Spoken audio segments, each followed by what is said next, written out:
नमस्कार, स्वागत है आपका नंबर 1 इंडिया न्यूज में। मैं हूं आपके साथ ममता रोज। आइए देखते हैं आज की कुछ अहम खबरें।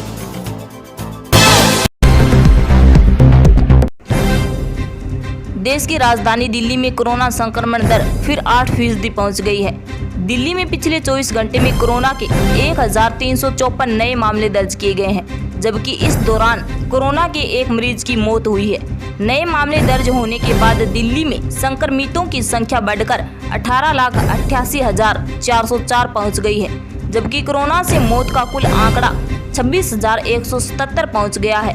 वहीं कोरोना संक्रमण दर बढ़कर 7.64% हो गई है। वहीं हम आपको बता दें कि प्रदेश में बढ़ते कोरोना के मामले और मरीजों में आने वाले लक्षणों ने डॉक्टर्स की चिंता एक बार फिर बढ़ा दी है। कोरोना पॉजिटिव आने वाले 10% मरीजों में ऑक्सीजन की डिमांड देखी जा रही है। साथ ही सीटी स्कैन में भी निमोनिया देखने को मिल रहा है।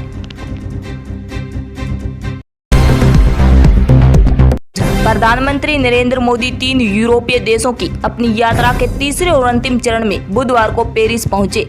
फ्रांस के राष्ट्रपति इमैनुअल मैक्रो ने यहां उनका बेहद गर्मजोशी से स्वागत किया। मोदी और मैक्रो पुराने दोस्तों की तरह गले लगकर मिले। इस दौरान वो पीएम के कंधे पर हाथ रखते हुए भी नजर आई।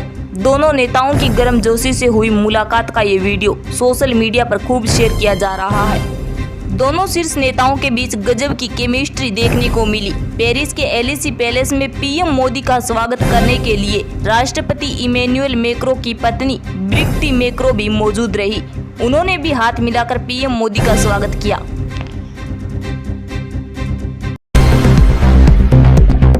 दिल्ली के उप मुख्यमंत्री मनीष सिसोदिया ने 4 मई को घोषणा की कि दिल्ली सरकार लगभग 10 लाख निर्माण मजदूरों को मुफ्त बस यात्रा के लिए पास मुहैया करवाएगी। सिसोदिया ने कहा, पहले सभी निर्माण मजदूरों को बसों में आने जाने के लिए 1,000 रुपए से 3,000 रुपए प्रति माह तक खर्च करना पड़ता था। अब सरकार ने ऐसे मजदूरों के लिए बस यात्रा मुफ्त करने का फैसला किया है। इससे राज्य के करीब 10 लाख मजदूरों को फायदा होगा। निर्माण स्थल पर जो मजदूर काम करता है उसको अलग अलग तरीके से, कभी वो बस में जाता है, थोड़ा सा मेट्रो में जाता है, फिर किसी बस में पकड़ता है, तो कुल मिला के लगभग 1,000 से लेके 3,000 रुपये महीना तक उसको खर्चा करना पड़ता था बस किराए पे। तो सरकार ने योजना बनाई है कि जो मजदूर अपने कार्यस्थल पे जाएगा या कहीं और भी जाएगा, उसको अब बस में पैसा ना देना पड़े, बस में किराया ना देना पड़े। सरकार दिल्ली श्रमिक बोर्ड की तरफ से उनको फ्री बस पास देगी और पूरी दिल्ली में या दिल्ली की बसों में वो कहीं भी यात्रा कर सकते हैं, कितनी भी बार यात्रा कर सकते हैं। इसका फ़ायदा करीब 10 लाख मजदूरों को मिलेगा, जो अभी रोज़ाना 40, 50, 100, कई लोग तो 300 रुपये तक खर्च करके जाके अपनी मजदूरी करते थे। सर, काफ़ी पॉलिटिकली क्रिटिसाइज आम आदमी पार्टी की होती है फ्री स्कीम को लेकर। आप एक के बाद एक फ्री स्कीम और खासकर मजदूरों के लिए ला रहे हैं, तो कैसे फंड मैनेज करते हैं और इससे दिल्ली के विकास मॉडल? देखो, इसमें देश में अभी 2 ही तरह की राजनीति हो रही है।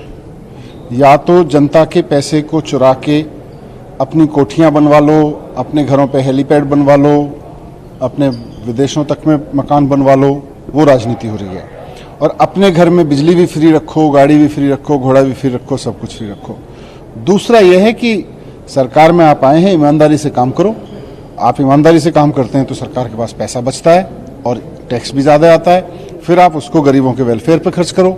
गरीबों के वेलफेयर पर खर्च करते हो तो और देश की तरक्की होती है।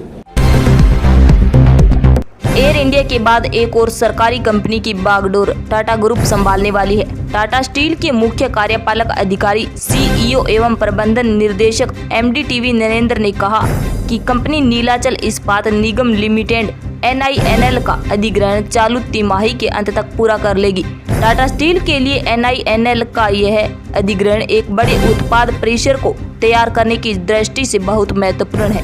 वहीं हम आपको बता दें कि NINL 4 CPSE और ओडिशा सरकार के 2 राज्य सार्वजनिक उपक्रमों का जॉइंट वेंचर है।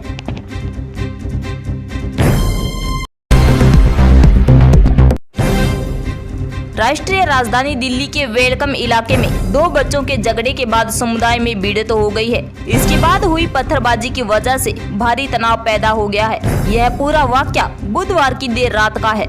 मामले की गंभीरता को देखते हुए पुलिस ने सख्ती बरती और अब तक 3 लोगों को गिरफ्तार किया है, जबकि 37 लोग हिरासत में है। मौके पर भारी संख्या में पुलिस बलों की तैनाती की गई है।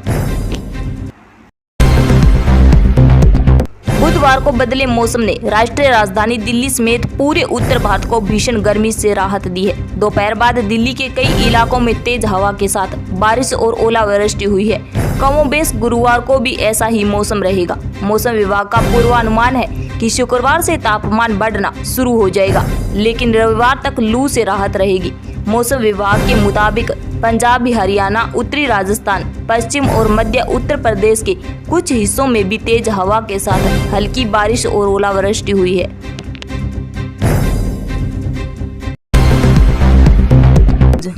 सुहेलदेव भारतीय समाजवादी पार्टी के नेता ओम प्रकाश राजभर ने हाल ही में योगी सरकार के मंत्री दया शंकर सिंह से मुलाकात की है। राजभर ने कहा कि वो अपने क्षेत्र के लोगों की समस्या लेकर मंत्री से मिले थे। राजभर ने कहा कि उनसे दया शंकर सिंह के पुराने संबंध है।